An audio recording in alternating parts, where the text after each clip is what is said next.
నిజంగా ఒక అమ్మగా ఓడిపోతున్నామేమో అనిపిస్తుంది. ఎన్ని కష్టాలు పడి, పురిటి నొప్పులు పడి 9 నెలలు డెలివరీ అయ్యే టైంకి మేము ఉంటామా పోతామా తెలియదు. డెలివరీ టైంలో ప్రాణం పోతుందేమో అని తెలిసి కూడా పిల్లల్ని కంటాం. మేము తింటూ ఉంటే వాళ్ళు 1, 2 పోతే లేచి చేతులు కడుక్కొని వెళ్ళి క్లీన్ చేసేసి వస్తాం.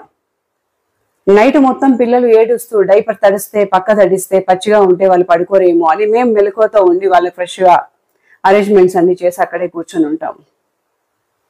పాలు తాగుతూ ఉంటే ఒకవేళ పాలు రాక ఆ ప్లేస్లో రక్తం వస్తుంది అని తెలిసినా కూడా ఆ పెయిన్ కన్న తల్లులకి, పిల్లల్ని కన్న తల్లులకి మాత్రమే తెలుస్తుంది.